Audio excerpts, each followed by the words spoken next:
नमस्कार, आप देख रहे हैं एएनबी न्यूज और मैं हूं आपके साथ पल्लवी राजपूत। बुलेटिन की शुरुआत करने से पहले इस वक्त की बड़ी खबर पर नजर डाल लेते हैं। जम्मू कश्मीर से इस वक्त की बड़ी खबर आ रही है। महबूबा मुफ्ती ने पीएम मोदी पर एक बार फिर से निशाना साधा है।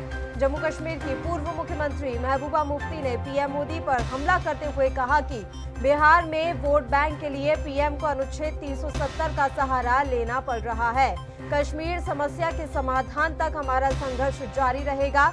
जब तक 370 की बहाली नहीं तब तक कोई भी चुनाव नहीं लड़ूंगी। महबूबा मुफ्ती ने ये तमाम बयान दिए हैं। महबूबा मुफ्ती ने एक बार फिर से प्रधानमंत्री नरेंद्र मोदी पर निशाना साधा। जम्मू कश्मीर की पूर्व मुख्यमंत्री महबूबा मुफ्ती ने अब बयान देते हुए कहा है कि बिहार में वोट बैंक के लिए पीएम को अनुच्छेद 370 का सहारा लेना पड़ रहा है। इसके अलावा उन्होंने कहा कि कश्मीर समस्या के समाधान तक उनका संघर्ष लगातार जारी रहेगा। साथ ही उन्होंने ये भी कह दिया है कि जब तक 370 की बहाली नहीं होगी तब तक वे कोई भी चुनाव नहीं लड़ेंगी। महबूबा मुफ्ती का पीएम मोदी पर हमला।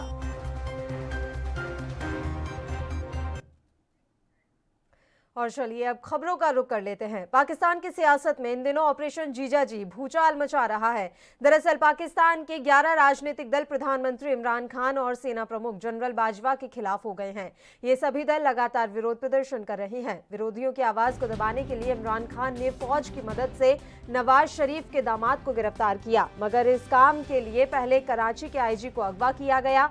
पाकिस्तानी सरकार की इस हरकत से वहां की फौज और पुलिस आमने सामने आ गई। पुलिस पाकिस्तानी सेना से बेहद नाराज है। कुल मिलाकर वहां हालात गृह युद्ध जैसे बनते जा रहे हैं। अगर हालात पर जल्द काबू नहीं पाया गया तो पाकिस्तान में कुछ भी हो सकता है। 3P और पाकिस्तान आपस में उलझे हुए हैं। इन तीनों P ने मिलकर पाकिस्तान में अशांति फैला रखी है। पहला P है पॉलिटिक्स, दूसरा P है पाकिस्तान आर्मी और तीसरा P पुलिस है। पाकिस्तान में ये PPP मॉडल को हुर्राम मचाए हुए है, मगर इस PPP को समझने के लिए शुरुआत से ही शुरुआत करनी पड़ेगी और इस कोहराम की शुरुआत होती है सोमवार तड़के कराची के होटल से, जहां सुबह सुबह पुलिस ने दबिश देकर सफदर अवान नाम के एक शख्स को गिरफ्तार किया और अपने साथ ले गए। इसके बाद ये खुलासा हुआ कि कराची पुलिस ने जिस सफदर अवान को गिरफ्तार किया है वो न सिर्फ पूर्व प्रधानमंत्री नवाज शरीफ के दामाद हैं और मरियम शरीफ के शौहर हैं, बल्कि पाकिस्तान आर्मी के पूर्व कैप्टन भी हैं।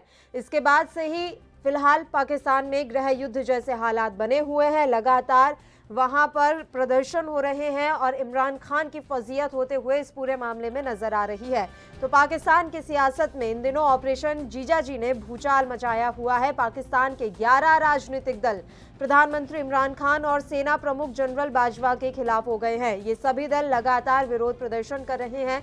सड़कों पर उतरकर ये विरोध प्रदर्शन किया जा रहा है। विरोधियों की आवाज को दबाने के लिए इमरान खान ने फौज की मदद से नवाज शरीफ के दामाद को गिरफ्तार किया, मगर इस काम के लिए पहले कराची के आईजी को अगवा किया गया। पाकिस्तानी सरकार की इस हरकत से वहां की फौज और पुलिस इस समय आमने सामने है। गृह युद्ध जैसे हालात वहां लगातार बने हुए हैं।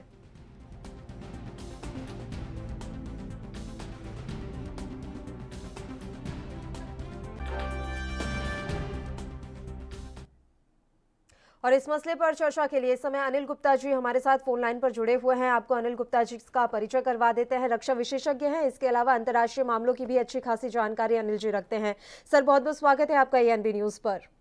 धन्यवाद। अनिल जी, आप किस तरह से देख रहे हैं पाकिस्तान में इस समय गृह युद्ध जैसे हालात बने हुए हैं, वहां की पुलिस और फौज इस समय आमने सामने है, पूरा माजरा आप जानते हैं, मामला आप जानते हैं, इसे किस लिहाज से देखा जाए? देखिए, बड़े दिनों से, जब बड़े सालों से चर्चा चल रही थी कि पाकिस्तान अपने आप ही टूट जाएगा जी। 11 साल हो गए, अभी तक ऐसा नहीं हुआ है, लेकिन अब लग रहा है कि पाकिस्तान टूटने की कगार पर पहुंच गया है।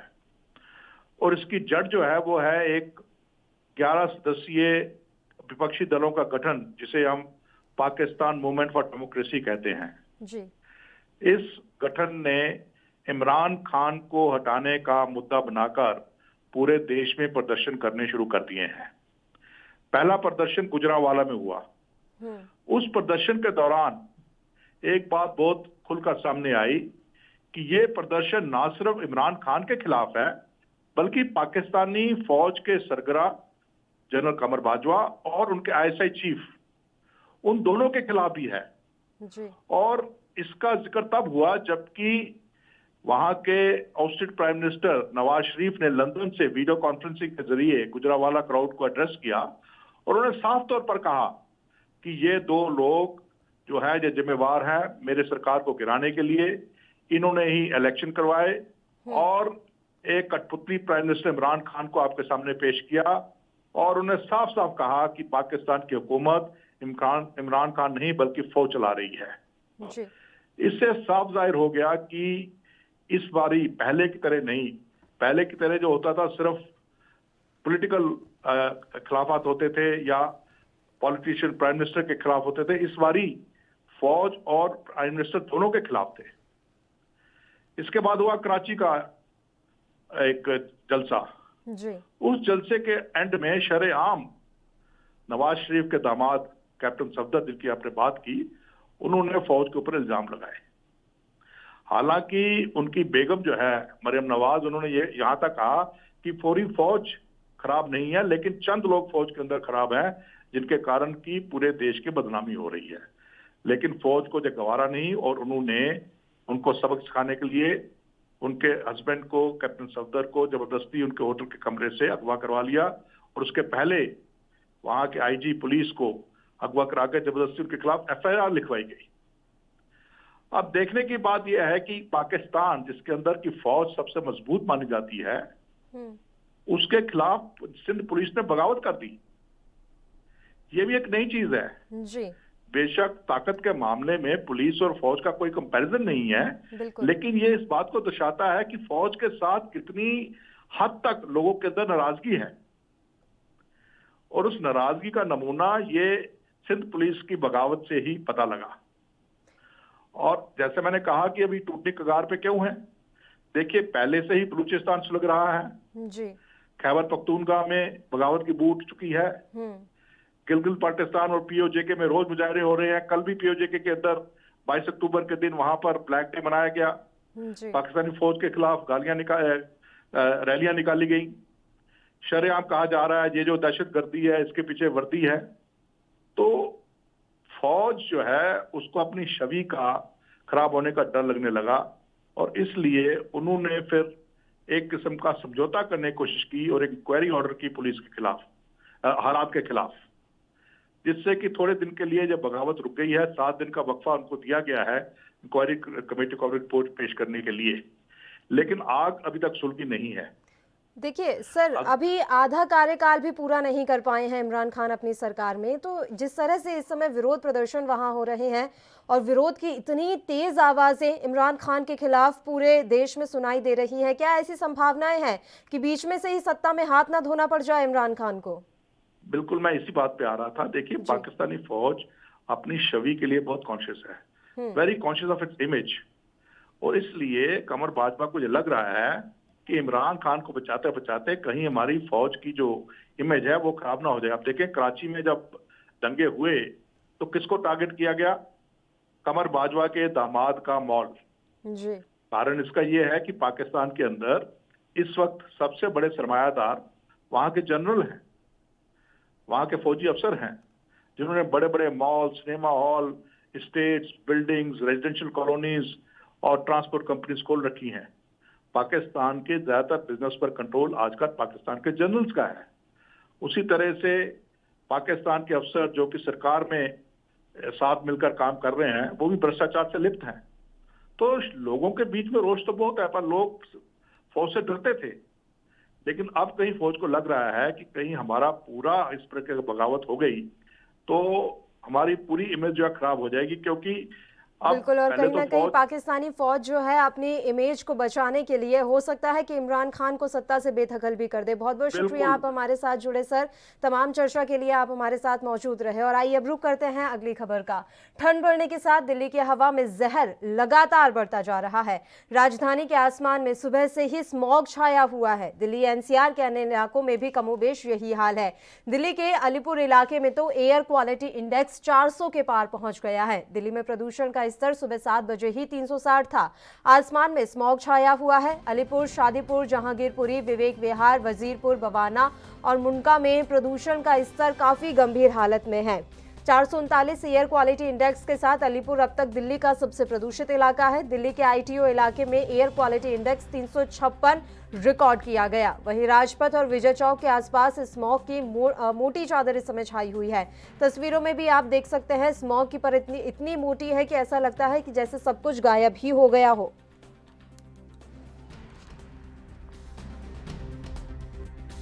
हाँ जी, थोड़ी सी प्रॉब्लम आ रही है सांस लेने में थोड़ा, इसलिए साइकिलिंग कर रहे हैं हम आजकल। अपने घर से यहाँ पे इतने दूर इंडिया गेट घूमने आते हैं थोड़ी फ्रेश एयर के लिए।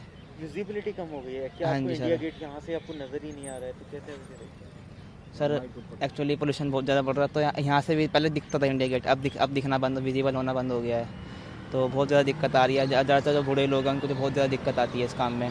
मतलब बहुत लोगों को डेथ हो जाती है इस चीज़ का, अस्थमा होता है लोगों को, तो उससे बहुत ज़्यादा लोगों की डेथ हो जाती है, तो बहुत दिक्कत आ रही है। और देखते हैं हमें ही कुछ करना पड़ेगा। अगर ट्रैफिक का कम होगा तो और कम होगा पोल्यूशन। और खबर पर ज्यादा जानकारी के साथ हमारे संवाददाता राजीव तिवारी दिल्ली से इस समय लाइव जुड़े हुए हैं। राजीव, पूरी जानकारी हम आपसे चाहेंगे। दिल्ली में आज क्या कुछ प्रदूषण का स्तर? देखिए, बिल्कुल बता दें, जो दिल्ली के अंदर जो पॉल्यूशन का स्तर है वो भी कहीं ना कहीं 300 से ज्यादा का नजर आ रहा है। और कहीं ना कहीं ये जरूर सरकार की तरफ से कहा गया है कि मास्क का यूज करें और जो बुजुर्ग हैं और या बच्चे हैं वो अपने घरों से बाहर ना निकले। मगर कहीं ना कहीं ये जरूर है, जिस तरीके से लगातार पराली जलाई जा रही है और कहीं ना कहीं पॉल्यूशन का स्तर जो दिल्ली एनसीआर के अंदर बढ़ता चला जा रहा है, वो कहीं ना कहीं चिंता का विषय बना हुआ है। और कहीं ना कहीं सरकारों को चाहिए कई कड़े कदम उठाने के, क्योंकि जिस तरीके से दिल्ली सरकार लगातार हरियाणा की सरकार से या फिर कहे पंजाब की सरकार से या फिर यूपी की सरकार से निरंतर बात करने की कोशिश कर रही है और कहा जा रहा है कि पराली को नहीं जलाया जाए। मगर कहीं ना कहीं ये जरूर है कि हरियाणा के अंदर अब 129 किसानों के ऊपर यहाँ तक कि चालान भी काटे जा रहे हैं, जुर्माना भी किया जा रहा है कि वो पराली ना जलाए। मगर कहीं ना कहीं ये सिर्फ किसानों के ऊपर जिम्मेवारी नहीं बनती है, वो सरकारों के ऊपर भी जिम्मेवारी बनती है, क्योंकि सुप्रीम कोर्ट ने पहले ही स्पष्ट कर दिया है कि पराली नहीं जलेगी और सरकारों को राज्य सरकारों को ऑर्डर दिए हुए हैं कि पराली नहीं जलनी चाहिए और पराली को जलाने से रोकना चाहिए। मगर कहीं ना कहीं जो पराली है उसका यूज किसी अच्छे जगह पे करना चाहिए, जैसे गाय को चारा देने के लिए या फिर कहीं उसका अच्छी जगह इस्तेमाल करना चाहिए। ये राज्य सरकारों पर डिपेंड करता है लगातार। मगर हर बार यही होता है कि पराली जलती चली जाती है और कहीं ना कहीं जो पॉल्यूशन का स्तर है वो बढ़ता चला जा रहा है। और कहीं ना कहीं ये जरूर है सरकारों को कड़े कदम उठाने चाहिए, चाहे वो पॉल्यूशन गाड़ियों के द्वारा होता हो या फिर कहीं फैक्ट्रियों के द्वारा होता हो या फिर पराली के द्वारा होता हो, तो कड़े कदम सरकार को उठाने पड़ेंगे और जनता के बारे में सोचना होगा। जी। और दिल्ली सरकार के इस अभियान की फिलहाल क्या कुछ स्थिति है? गाड़ी ऑफ और रेड लाइट ऑन अभियान जो चलाया जा रहा है दिल्ली सरकार की तरफ से प्रदूषण को काबू में करने के लिए, कुछ खास परिणाम उसके देखने को मिल रहे हैं? राजीव, देखिए, एक चीज है जरूर है, दिल्ली सरकार कोशिश जरूर कर रही है और निरंतर कोशिश करती रही, क्योंकि हर बार देखने को मिलता है ऑडी-1 लेके आते हैं, वो पॉल्यूशन का स्तर कम करने के लिए ही लेके आते हैं। अब की बार जो कस्ते जो सिविल डिफेंस के जवान हैं उन लोगों को हर रेड लाइट पे खड़ा करने की कोशिश की जा रही है और हर रेड लाइट पे जैसे ही रेड लाइट पे ट्रैफिक रुकता है तो हर एक व्यक्ति को कहा जाता है कि अपनी गाड़ी का इंजन जो है वो ऑफ कर दिया जाए, ताकि उससे 10 से 15% का जो पॉल्यूशन का स्तर है वो घटेगा और कहीं ना कहीं पॉल्यूशन के स्तर के घटने के साथ साथ लोगों को सांस लेने में भी राहत मिलेगी। मगर कहीं ना कहीं जिस तरीके से मुहिम कारगर नजर आ रही है, मगर इतना बड़े लेवल पे भी कारगर नहीं है, सिर्फ 10 से 15% का फर्क पड़ेगा अगर गाड़ियों का इंजन ऑफ किया जाता है। अभी सिर्फ 2 दिन ही हुए हैं इस अभियान को शुरू हुए। अभी जैसे जैसे अभियान आगे बढ़ेगा उम्मीद की जा सकती है कि थोड़ा बहुत परिणाम तो इस अभियान का भी देखने को मिले। हाँ, हालांकि ये बात सही है कि दिल्ली की स्थिति अभी काफी खराब है और यहाँ पर चिंता की बात यह है कि 24 अक्टूबर के बाद 2-3 दिन के लिए और स्थिति जो है काफी गंभीर होने वाली है। तो अपील यही है कि सभी अपने घरों में ही रहें, बेवजह घरों से बाहर ना निकले। एक छोटे से ब्रेक के लिए हम यहाँ रुक रहे हैं, फौरन हाजिर होंगे।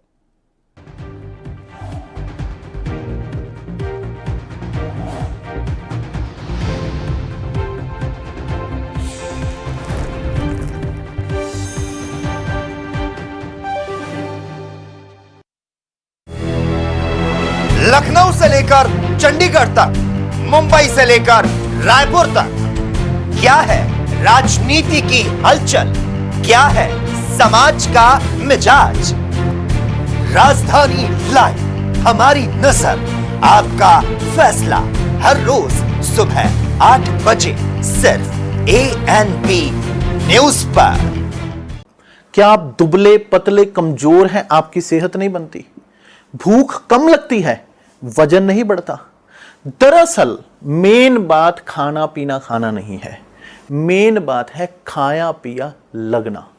और अगर खाया पिया लगेगा ही नहीं तो सेहत बनेगी कैसे? इसलिए हमारी संस्था सन्यासी आयुर्वेदा ने एक ऐसी दवा बनाई है जो कि आपके पाचन तंत्र को, आपके लीवर सिस्टम को ठीक करने का काम करती है, ताकि आप जो भी खाएं उसका पूरे का पूरा निचोड़ आपके शरीर को लगे, आपकी भूख बढ़े, खाया पिया सही से लगे, नया खून बने, हड्डियों में जान आए, वजन बढ़े, ताकत बढ़े, चेहरे पर नूर आए और आप मोटे तगड़े खूबसूरत पर्सनैलिटी के मालिक बन जाएं। यह दवा पूरी तरह से आयुर्वेदिक होती है। इसका शरीर पर कोई भी साइड इफेक्ट, कोई भी नुकसान या दुष्प्रभाव नहीं होता।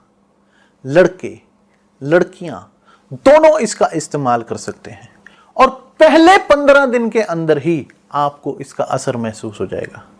सिर्फ 650 रुपए की पूरे 1 महीने की दवा होती है और आप इसे घर बैठे 01145454545 पर फोन करके दवा मंगवा सकते हैं।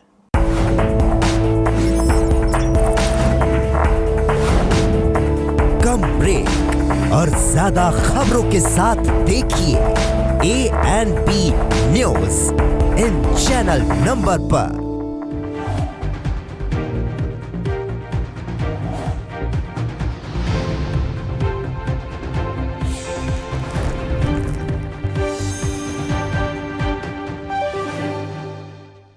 ब्रेक के बाद एक बार फिर से आप सभी का स्वागत है। बढ़ते हैं खबरों की ओर। भारतीय जनता पार्टी ने बिहार चुनाव से पहले अपना जो संकल्प पत्र जारी किया है उसमें एक वादे पर पूरे देश में चर्चा शुरू हो गई है। बीजेपी का वादा है कि सत्ता में आने पर वो सभी बिहार वासियों को कोरोना वैक्सीन का मुफ्त में टीकाकरण उपलब्ध करवाएगी। अब इसी वादे पर देश के अलग अलग राज्यों में बवाल मचा हुआ है और इस महामारी का इस तरह चुनावी फायदा लेने का आरोप लगाया जा रहा है। केरल से लेकर कर्नाटक और मध्य प्रदेश में इसको लेकर चर्चा है। वहीं चुनाव आयोग में बीजेपी की शिकायत भी की गई है।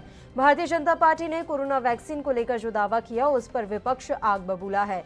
कांग्रेस नेता राहुल गांधी ने सरकार पर तंज कसा है कि कोरोना वैक्सीन बांटने की नीति यही है कि जहां चुनाव होंगे वहां पहले देंगे। दूसरी ओर महाराष्ट्र में शिवसेना सांसद संजय राउत ने कहा है कि बीजेपी सरकार इलाज के नाम पर भी बंटवारा कर रही है और ये कहना चाह रही है कि जो बीजेपी को वोट देगा उसे ही वैक्सीन मिलेगी। वहीं कर्नाटक के पूर्व मुख्यमंत्री सिद्धारमैया ने कहा कि बीजेपी बिहार में मुफ्त में वैक्सीन बांट रही है, क्या कर्नाटक में भी चुनाव होने पर ही वैक्सीन मिलेगी? मैं चाहूंगा कि राज्य के सभी बीजेपी विधायक, सांसद और सीएम मुफ्त में केंद्र से वैक्सीन मांगे। तो इस तरह से बिहार चुनाव से पहले बीजेपी ने जो अपना संकल्प पत्र जारी किया उसमें जो कोरोना वैक्सीन को लेकर वादा किया गया उसको लेकर थू थू हो रही है। इस समय बीजेपी की विपक्ष जबरदस्त हमलावर है और इस मसले पर पूरी तरह से बीजेपी को घेरने का काम किया जा रहा है।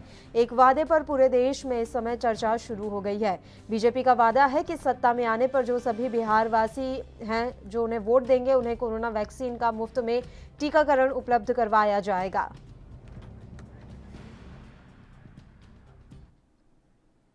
और खबर पर ज्यादा जानकारी के साथ हमारे संवाददाता सत्यप्रकाश सोनी इस समय लाइव जुड़े हुए हैं। सत्यप्रकाश, बीजेपी का एक वादा बिहार चुनाव में कि अगर वो सत्ता में आएंगे तो सभी बिहार वासियों को मुफ्त में कोरोना की वैक्सीन दी जाएगी, इस पर अब पूरे देश में चर्चा हो रही है।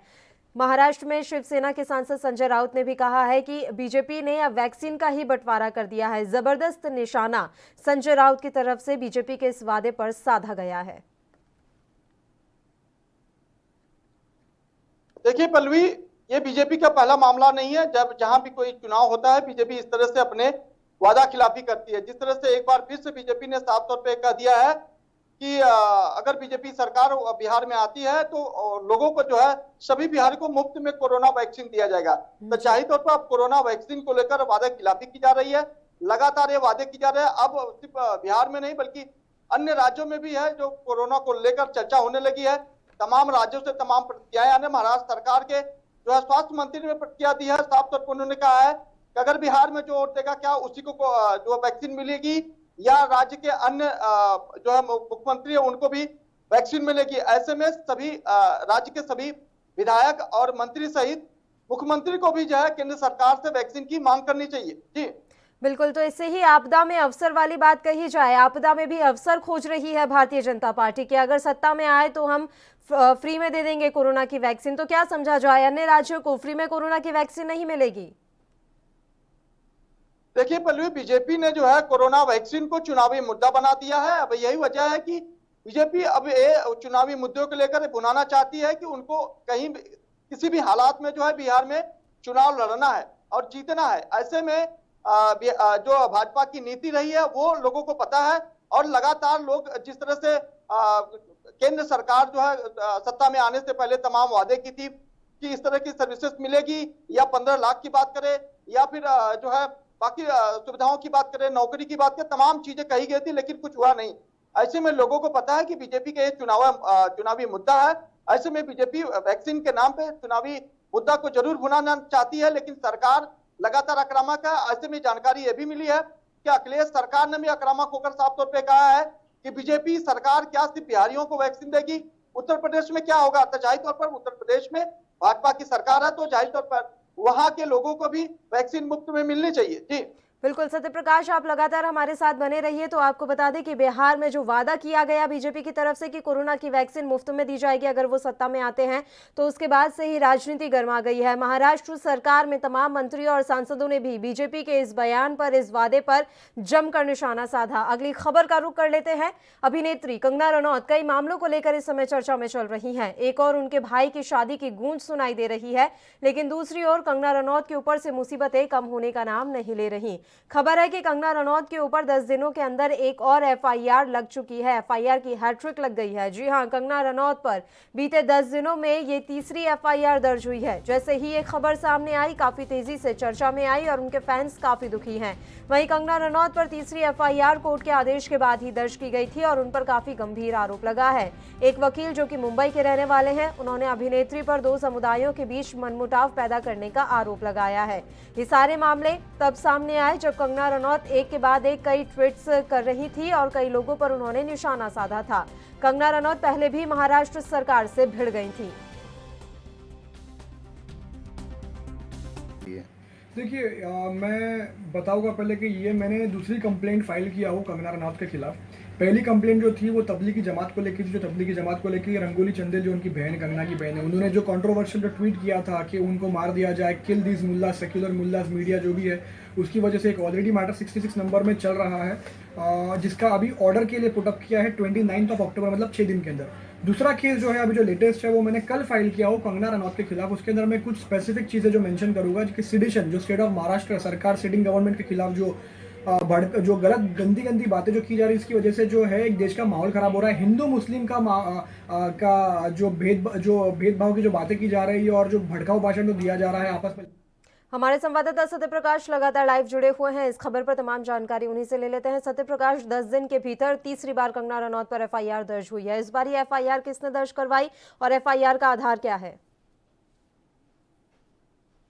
देखिए पल्लवी, कंगना रनौत पिछले 2 महीने से लगातार सरकार या मुंबई पुलिस को लेकर लगातार आक्रामक रही है। कंगना रनौत का हर ट्वीट जो है कहीं न कहीं सरकार को घेरते हुए नजर आया या मुंबई पुलिस को घेरते हुए नजर आया। जिस तरह से मुंबई को उन्होंने पाकिस्तान का जो करार दे दिया था, ऐसे में कंगना रनौत हिंदू मुस्लिम को लेकर भी तमाम तरह के बयान दिए थे। कंगना रनौत ने जो है पाकिस्तान में मंदिर बनाने की बात कह दी थी। कंगना रनौत ने तमाम तरह के जो बयानबाजी की थी उसको लेकर कंगना रनौत के ऊपर महज 10 दिनों में हैट्रिक जो है एफआईआर हुआ है। सबसे पहले बांद्रा पुलिस स्टेशन में मामला दर्ज किया गया, जिसमें बांद्रा पुलिस ने कंगना रनौत को समन तक जारी कर दिया है। हालांकि कंगना रनौत शादी में इस समय बिजी है, लेकिन उनको जो है तलब किया गया। वहीं दूसरी तरफ कल जो है मुंबई के अंधेरी कोर्ट में भी एक जो है कंगना रनौत के खिलाफ मामला दर्ज किया। जिन्होंने साफ तौर पर कहा गया कि कंगना रनौत अपने बयानों के जरिए हिंदू मुस्लिम का जो है को भड़काने के साथ साथ सामूहिक तौर पर जो है सरकार को घेरने और सरकार के काम में बाधा डालने को लेकर तमाम धाराओं के तहत मामला दर्ज करने की मांग की है। हालांकि इस तरह की चीजें जो है लगातार हो रही है। वहीं कर्नाटक में भी कंगना के खिलाफ जो है मामला दर्ज करने की बात कही गई, जिसमें मामला दर्ज हो चुका। अब ऐसे में कंगना रनौत की मुश्किलें बिल्कुल कम नहीं होने वाली, क्योंकि कंगना रनौत जिस तरह से लगातार महाराष्ट्र सरकार, मुंबई पुलिस पर आक्रामक रही है, उसको लेकर कहीं न कहीं अब ये बात सामने आ रही है कि कंगना रनौत के ऊपर भी इस तरह के जो है मामले दर्ज किए जा सकते हैं। जी बिल्कुल, तो अभी क्या कुछ जानकारी मिल रही है? क्या जो ये एफआईआर दर्ज हुई है उनमें से किसी एफआईआर के लिए उन्हें वापस पहुंचना पड़ेगा मुंबई? क्या जब कोर्ट में इन मसलों की सुनवाई होगी तो उनकी भी पेशी वहां पर होगी? देखिए, सबसे पहले आपको बता दें कि अंधेरी कोर्ट में जो मामला दर्ज किया गया है उसमें 10 नवंबर का जो है सुनवाई का टाइम रखा गया है। वहीं दूसरी तरफ बांद्रा पुलिस स्टेशन में जो मामला दर्ज किया गया था, कंगना रनौत को जो है समन जारी कर दिया गया है, लेकिन कंगना रनौत अपने भाई की शादी में व्यस्त है। उसके बाद उनको जो है तलब किया जाएगा। ऐसे में मुंबई पुलिस लगातार इस मामले में लगी हुई कि कंगना रनौत आएंगी, उनका बाकायदा जो स्टेटमेंट लिया जाएगा, उसके बाद जो आईपीसी के तहत जो कार्रवाई करनी होगी वो कार्रवाई की जाएगी। ऐसे में जिस तरह से मुंबई के अंधेरी कोर्ट में आज जो है मामला दर्ज किया गया है, ऐसे में मुंबई जो कंगना रनौत की जो मुश्किलें कम नहीं होने वाली है, क्योंकि कंगना रनौत यहाँ पर कंगना रनौत की मुश्किलें अब लगातार बढ़ती हुई नजर आ रही हैं। 3 एफआईआर 10 दिन के भीतर उन पर दर्ज हो गई हैं और 10 नवंबर को एक कोर्ट में उन्हें पेश होने के लिए भी जाना पड़ सकता है, वहां पर सुनवाई होगी। शुक्रिया सत्य प्रकाश, आप तमाम जानकारी देने के लिए हमारे साथ जुड़े। और एक छोटे से ब्रेक के लिए हम यहाँ रुक रहे हैं, फौरन हाजिर होंगे।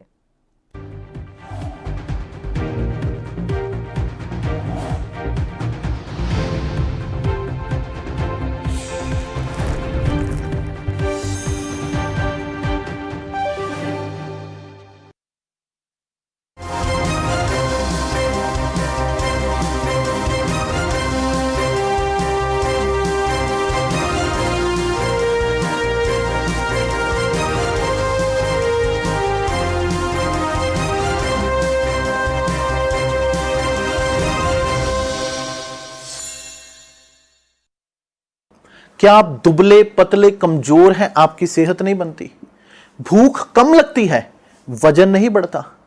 दरअसल मेन बात खाना पीना खाना नहीं है, मेन बात है खाया पिया लगना। और अगर खाया पिया लगेगा ही नहीं तो सेहत बनेगी कैसे? इसलिए हमारी संस्था सन्यासी आयुर्वेदा ने एक ऐसी दवा बनाई है जो कि आपके पाचन तंत्र को, आपके लीवर सिस्टम को ठीक करने का काम करती है, ताकि आप जो भी खाएं उसका पूरे का पूरा निचोड़ आपके शरीर को लगे, आपकी भूख बढ़े, खाया पिया सही से लगे, नया खून बने, हड्डियों में जान आए, वजन बढ़े, ताकत बढ़े, चेहरे पर नूर आए और आप मोटे तगड़े खूबसूरत पर्सनैलिटी के मालिक बन जाएं। यह दवा पूरी तरह से आयुर्वेदिक होती है। इसका शरीर पर कोई भी साइड इफेक्ट, कोई भी नुकसान या दुष्प्रभाव नहीं होता। लड़के लड़कियां दोनों इसका इस्तेमाल कर सकते हैं और पहले 15 दिन के अंदर ही आपको इसका असर महसूस हो जाएगा। सिर्फ 650 रुपए की पूरे 1 महीने की दवा होती है और आप इसे घर बैठे 01145454545 पर फोन करके दवा मंगवा सकते हैं। सबसे अलग अंदाज, हम बनेंगे आपकी आवाज, सवालों की धार, खबरों की बौछार, सिर्फ मेरे साथ एएनबी न्यूज पर।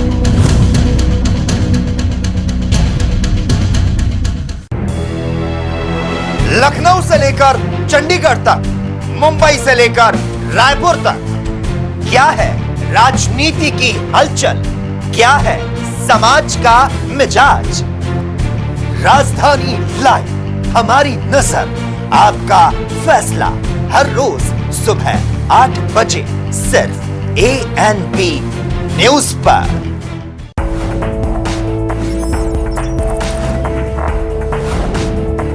कम ब्रेक और ज्यादा खबरों के साथ देखिए ANB news in channel number पर।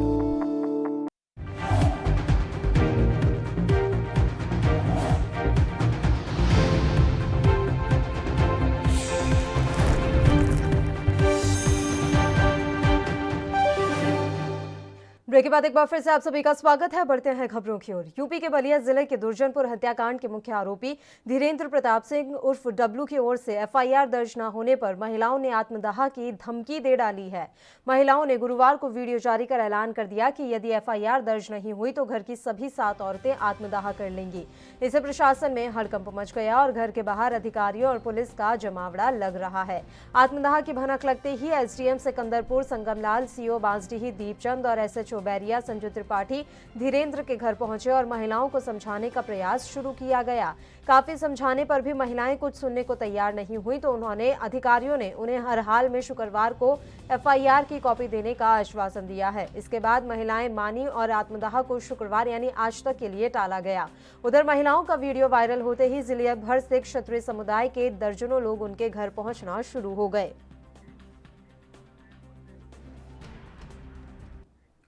और खबर पर तमाम जानकारी के लिए हमारे संवाददाता पुनीत मोहन इस समय फोन लाइन पर जुड़े हुए हैं। पुनीत, पूरी जानकारी हम आपसे चाहेंगे। धीरेन्द्र के घर की 7 महिलाओं ने आत्मदाह की धमकी दी है और इसका एक वीडियो बताया जा रहा है कि इस समय वायरल हो रहा है। देखिए पल्लवी, बलिया जिले के दुर्जनपुर हत्याकांड के मुख्य आरोपी धीरेन्द्र प्रताप सिंह उर्फ डब्लू की ओर से एफआईआर दर्ज न होने पर लगभग 7 महिलाएं उसके परिवार की, जिन्होंने साफ तौर पर धमकी दी थी कि शाम तक अगर एफआईआर नहीं हुई तो वो आत्मदाह कर लेंगी। ऐसे में प्रशासन में हड़कंप मच गया और के बाहर अधिकारियों और पुलिस अधिकारियों का जमावड़ा लग गया। उसके बाद उनको आश्वासन दिया गया।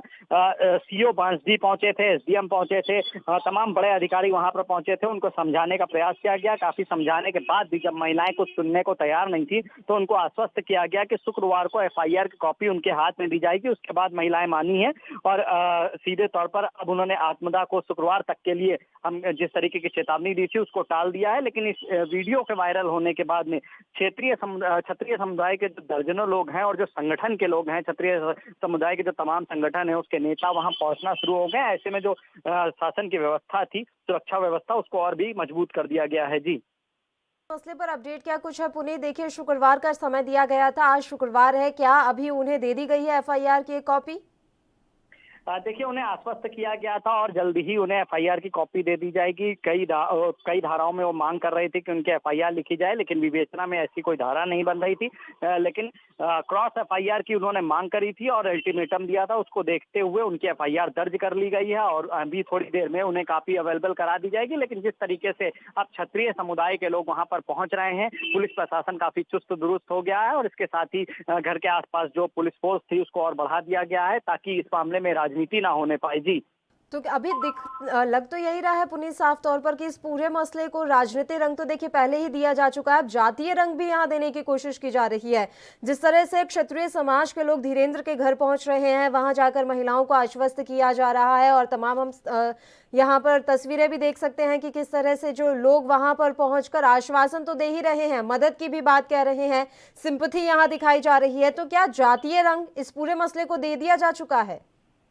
देखिए, जातीय रंग देने का पूरा प्रयास हो रहा है। क्षत्रिय समाज के जो कई संगठन चल रहे हैं उनके नेता वहां पर पहुंचना शुरू हो गए और ऐसे में कहीं ना कहीं इसे क्षत्रिय समाज का जातीय रंग बनाने की पूरी प्रक्रिया है और जिसकी शुरुआत हो चुकी है। लेकिन प्रशासन पूरी तरीके से मुस्तैद है और पुलिस बल वहां पर बढ़ाया गया है। लेकिन किसी को भी मिलने से मना नहीं किया गया है। लोग वहां पर पहुंच रहे हैं और जिस तरीके से क्षत्रिय समाज के लोग अब समर्थन कर रहे हैं, ऐसे में कहीं ना कहीं इस मुद्दे को भी जातीय रंग बना करके बनाना एक मकसद है। लेकिन प्रशासन का कहना है कि वो पूरी तरीके से अलर्ट है और दोनों पक्षों की बातें सुनी गई हैं। जो भी न्यायपूर्ण कार्रवाई होगी वो आगे करी जाएगी। जी, बिल्कुल। और धीरेन्द्र के परिवार वाले एफआईआर में लिखवाना क्या चाहते हैं, किन धाराओं में वो मामला दर्ज करवाना चाहते हैं? क्या उनका ये आरोप है कि जानबूझकर धीरेन्द्र को फंसाया जा रहा है इस मसले में?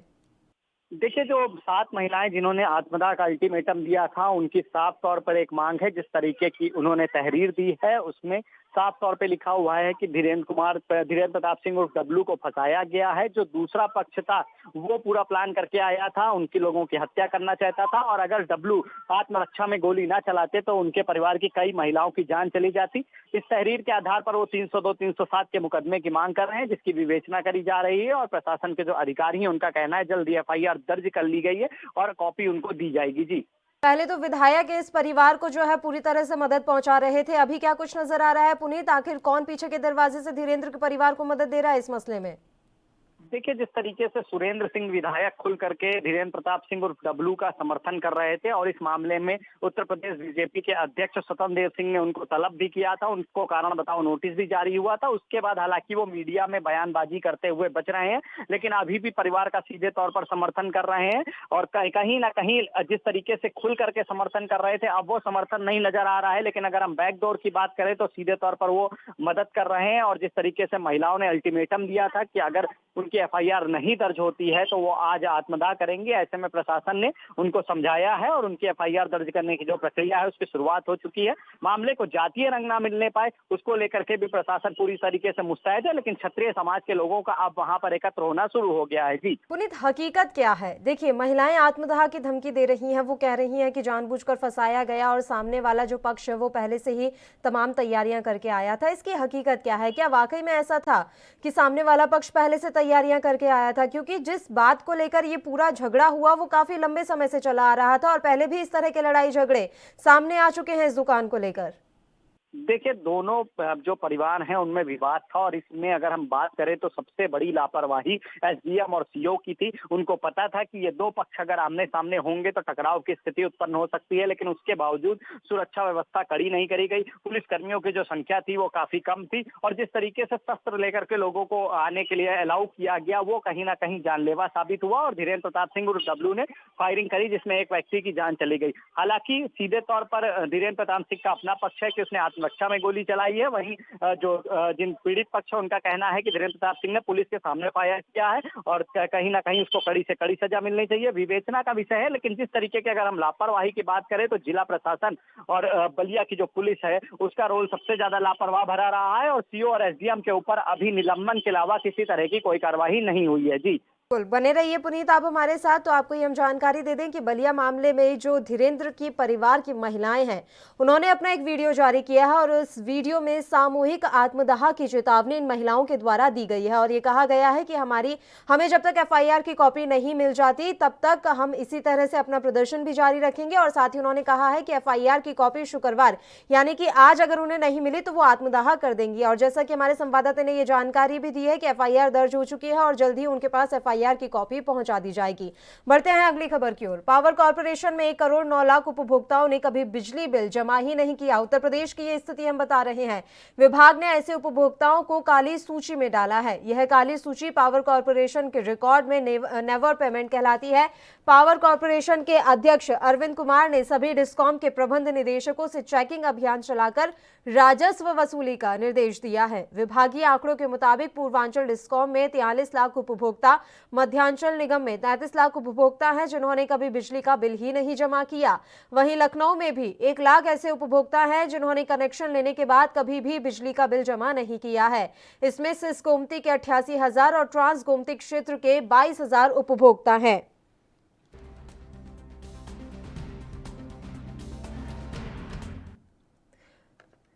और खबर पर तमाम जानकारी के लिए हमारे संवाददाता पुनीत मोहन का रुख कर लेते हैं। पुनीत, ये बड़ी खबर और अहम खबर और बड़ा खुलासा भी इसे कहा जा सकता है। उत्तर प्रदेश में इतना बड़ा कमाल बताया जा रहा है कि 1 करोड़ 9 लाख उपभोक्ताओं ने आज तक कभी बिजली का बिल ही नहीं जमा किया।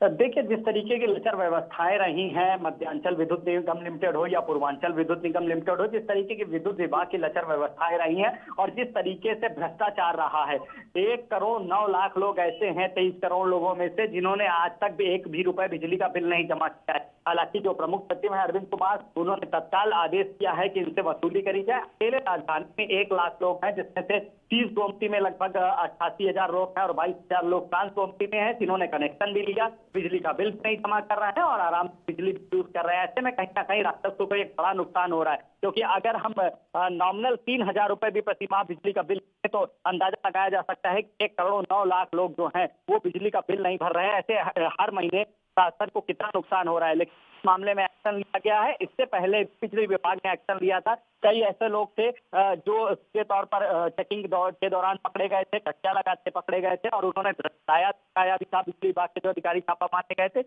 उनके ऊपर भी कार्रवाई करी गई है। अब इसी क्रम में जो आज तक बिजली का बिल नहीं जमा किए गए हमको काली सूची में डाला गया है और अब उससे बिजली विभाग वसूली करेगा। लेकिन कई बार बिजली विभाग के कर्मचारी राउंड चेकिंग के लिए भी जाते रहे हैं पुनीत, तो ऐसे में किस तरह से ये चेकिंग की गई है कि पता ही नहीं लगा कि इतने बड़ी संख्या में उपभोक्ता हैं जिन्होंने आज तक बिजली का बिल जमा नहीं किया। अब जाकर ये खुलासा हो रहा है, तो ये चेकिंग करने वाले कर्मचारियों की भी जिम्मेदारी बनती है। अब किस तरह से राजस्व की वसूली हो पाएगी? उन्होंने निर्देश दे दिया है बिजली विभाग के उच्च अधिकारियों ने कि आप राजस्व की वसूली कीजिए, आप इनसे पैसा लीजिए, लेकिन कैसे करेंगे ये वसूली? देखिए, आज का ये बिल नहीं है, लगभग 5 साल से 7 साल हो रहे हैं। ऐसे लोग हैं जिन्होंने 5 साल से या तो बिजली का बिल नहीं जमा किया है या 7 साल पहले कनेक्शन लिया है, बिजली का बिल नहीं जमा किया है। ऐसे में जो पावर हाउस है, संबंधित पावर हाउस उनका जो होता है, वहां उनकी सेटिंग जेई से, एसडीओ से, एक्सीएन से, जो भी उस समय के रहे होंगे, और उसके बाद कोई ऐसा सख्त अधिकारी पहुंचा जिसने वसूली करी हो, या फिर राजनीतिक प्रभाव के चलते ये लोग ना तो अपनी बिजली कटने देते हैं, ना बिजली का बिल जमा करते हैं। लेकिन अब अरविंद कुमार जिस तरीके से कार्रवाई कर रहे हैं, एक ईमानदार और अच्छे अफसर में गिने जाते हैं अरविंद कुमार, और जिस तरीके से उनको ये बड़ा राजस्व का नुकसान समझ में आया है और अब आदेश दिया है, जाहिर तौर पर अब टीम बना करके ऐसे लोगों के बिजली के कनेक्शन पहले काटे जाएंगे और उनसे वसूली करी जाएगी। अब एक प्रारूप बनाया गया है कि आखिर किस तरीके से इनसे पैसा लेना, उसके लिए टीमों को पूरी तरीके से तैयार किया जा रहा है। अब इन 1 करोड़ 9 लाख लोगों से बिजली विभाग वसूली करेगा। जी बिल्कुल पुनीत, और इन दिनों यूपी का बिजली विभाग काफी चर्चा में भी रहा है। देखिए, पहले बिजली विभाग के निजीकरण को लेकर बिजली कर्मचारियों ने काफी प्रदर्शन किया था, तब भी ये पूरे देश में चर्चा का विषय था। अब इतना बड़ा खुलासा हुआ है कि इतनी बड़ी संख्या में उपभोक्ताओं ने कभी बिजली का बिल जमा नहीं किया, एक बार फिर से ये चर्चा का विषय रहा है। साफ तौर पर यहाँ नजर आ रहा है कि किस तरह से बिजली विभाग में भ्रष्टाचार अपनी जड़ें जमाए हुए हैं। ऊपर से योगी आदित्यनाथ कहते हैं कि हम जीरो टॉलरेंस की नीति पर काम कर रहे हैं। सरकार की कथनी और करनी में काफी अंतर यहाँ दिखता है। देखिए पल्लवी, सीधे तौर पे जिस तरीके से मैंने आपको बताया कि ये जो कनेक्शन है ये 4 साल 5 साल किसी के 7 साल पुराने कनेक्शन है और लापरवाही रही है, भ्रष्टाचार हावी रहा है। निजीकरण की अगर हम बात करें तो जाहिर तौर पर विद्युत विभाग नुकसान में चल रहा था, उसको देखते हुए कहीं ना कहीं निजीकरण की एक हवा उड़ी थी, जिसके बाद यहाँ के जो इंजीनियर हैं और जूनियर इंजीनियर हैं वो हड़ताल पर चले गए थे और अन्य कर्मचारियों ने हड़ताल की धमकी दी थी। उसके बाद इस फैसले को हालांकि अभी वापस ले लिया गया है, लेकिन आखिर इसकी जरूरत क्यों पड़ी? अगर इतने बड़े बकायेदार रहेंगे तो जाहिर तौर पे है कि बिजली विभाग जो है नुकसान में रहेगा। ऐसे में कहीं ना कहीं जिस तरीके की ये योजना चलाई जा रही है, बकायेदारों से पैसा वसूला जा रहा है, उनको तमाम तरीके की सुविधाएं भी दी जा रही है कि वो 3 पार्ट में, 4 पार्ट में, 5 पार्ट में पैसा जमा कर सकते हैं। अगर इसके बावजूद भी कोई नहीं जमा करता है तो उसके ऊपर सख्त कार्रवाई करी जा रही है। लेकिन अगर ये निरंतर चलता रहे तो कहीं ना कहीं बिजली विभाग प्रॉफिट में आ सकता है और यही अभियान अगर बीच में रुक जाएगा तो ये स्थिति जैसी की तैसी बनी रहेगी और बिजली विभाग घाटे में ही रहेगा। जी बिल्कुल, आखिरी सवाल पुनीत, देखिए ये तो वो मामला सामने आया है क्योंकि उपभोक्ताओं ने बिजली का बिल जमा ही नहीं करवाया। उत्तर प्रदेश में तो अक्सर ही देखने में आता है कि बिजली की चोरी, काफी ज्यादा लोग ऐसे हैं कि जो बिजली की चोरी करते हैं और चोरी की बिजली से ही अपना काम चलाते हैं। क्या इसको लेकर भी किसी तरह से कोई अभियान चलाया जाएगा? देखिए, अगर हम बात करें पिछले 1 साल के लगभग की, तो बिजली चोरी को लेकर के एक बड़ा अभियान चलाया जा रहा है। जो बिजली विभाग की और विजिलेंस की टीमें हैं वो रात में छापामारी करती हैं और ऐसे लोगों को के खिलाफ चालान करती हैं, शुल्क वसूलती हैं, उनकी बिजली काटी जाती है। लेकिन अभी भी बिजली चोर खासा एक्टिव है और सीधे तौर पर कहीं ना कहीं जो उनका संबंधित पावर हाउस होता है वहां के, चाहे वो बिजली कर्मचारी हो या कोई ना कोई एक व्यक्ति ऐसा जरूर होता है जिसका संरक्षण प्राप्त होता है। लखनऊ में कई झुग्गी झोपड़ियां हैं जहां पर डायरेक्ट सप्लाई है और कहीं कहीं इसमें जो वहां के लाइनमैन है या जो अन्य कर्मचारी हैं कहीं ना कहीं संरक्षण प्राप्त है। ऐसे में ऐसे लोगों को भी विभाग से अब दूर करना होगा जो इस तरीके के कार्यों में लिप्त है। हालांकि कार्रवाई करी जा रही है, जिन लोगों का नाम सामने आ रहा है कि उन्होंने अपनी सरपरस्ती में बिजली दे रखी थी फ्री में, उन लोगों पर कार्रवाई करी जा रही है। लेकिन अभी भी विभाग में कई ऐसे लोग हैं जिनके ऊपर कार्रवाई क्या हो सकता है और जिस तरीके से अभियान चलाया जा रहा है बिजली चोरी को लेकर के, अगर यही निरंतरता बनी रही तो बिजली विभाग के पास राजस्व अच्छा खासा आएगा और प्रॉफिट में आने की पूरी संभावनाएं रहेंगी बिजली विभाग की। जी बहुत बहुत शुक्रिया पुनीत, तमाम जानकारी हम तक पहुंचाने के लिए। तो ये बड़ा खुलासा हुआ है, उत्तर प्रदेश में 1 करोड़ से भी ज्यादा ऐसे उपभोक्ता हैं जिन्होंने आज तक बिजली का बिल जमा ही नहीं किया। अब ऐसे उपभोक्ताओं पर कार्रवाई की जाएगी, इन्हें ब्लैकलिस्ट में डाल दिया गया है और ये निर्देश भी दे दिया गया है कि इनसे राजस्व की वसूली की जाए। इस बुलेटिन में इतना ही, मुझे दीजिए इजाजत। देश प्रदेश की तमाम ताजा खबरों के लिए आप बने रहिए हमारे साथ। नमस्कार।